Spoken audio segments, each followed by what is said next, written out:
All right, hey guys, this is Jessica, and I just want to kind of talk to you a little about what Nearpod is and how great Nearpod can be used in your classroom and some different changes that's happened this year or over the summer.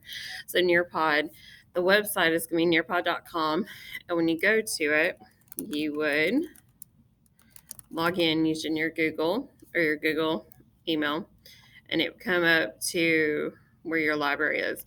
As you can see, this is all the different lessons that I've used or created. And so let's go ahead and make one. This is more of my stuff. You can create subplans, which is new, reports just to see how your students are doing. And you can create different sections. So there's two options to create a lesson plan. You can either do lesson Google Slides or lesson in Nearpod. To start one, you could even just do the plus sign, which is going to let us know that they just created with Google and it just happened yesterday. So let's go to lesson in Nearpod. And what you're going to do is we're just going to kind of create a couple of slides. This is really cool because if you have a PowerPoint that you previously used in class, you can actually drag it here and use it, which a lot of times can be helpful. Or if you have a PDF you want to share with the kids. So we're just going to create two slides. I'm going to go to add slide. I can do add content, add web, or add an activity. So I'm going to do just add content.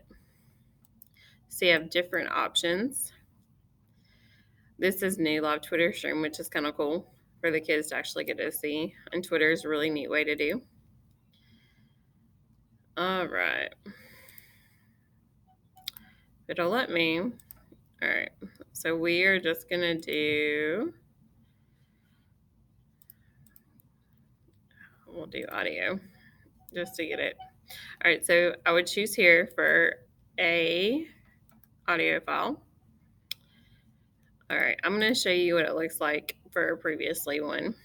To go back to my library, I'm going to hit the back. This is really neat just to have. All right. So this is, you can have two options, live lesson or student paced lesson. And the live lesson is really, really neat because this can actually take place on all of your Chromebooks or whatever device, iPads that you have. The kids will join using this code and they'll go to nearpod.com, and what'll happen, it'll say enter code. And you can share this with them through Google Classroom. You can even share this with parents with Remind, social, email, or just a link. And what the kids will see is there's a code, and here's a vocabulary video that you can add, as we saw in a previous. And then the question that I asked is, what is the purpose of video? And that was add an activity. And then the kids can answer, and you can actually see their participation. All right, now there's a second part to Nearpod, and that is Nearpod is now in Google Slides. And to do that, this kind of tells you you install the add-on. So what you would do is you go to add-on, get add-on, and you would, it's very similar to the Chrome store. You would just do Nearpod. So what I would do for this one is I would go to open Nearpod. Pear Deck is the other option you can do. And as we're waiting to see what else it comes up with. Nearpod is something that if you wanted to just kind of create an option for students to review activities, that would be a really good way. Or it's a really neat way to start something or create. The sky is limitless as long as you're the one coming up with some ideas. All right, so you can learn how to use their plugin. There's different options you can do. So the time to comments are really fun. You can do open-ended question, poll, or quiz.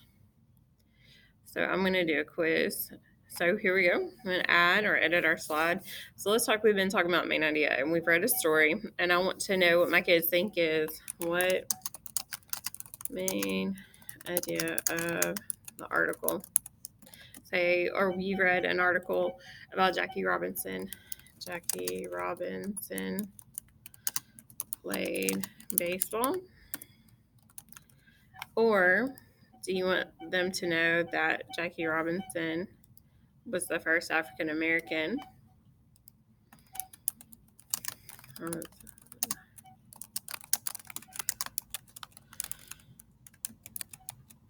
use my typing.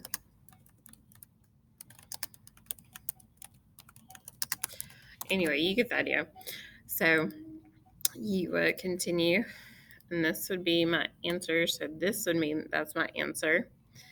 All right, so you can add a timer to it, and you would go to save. Oh, I'm sorry. This is the correct answer, so you do have to hit it. Then you go to save, and it saves it. And it should show up in your Chrome into your slideshow.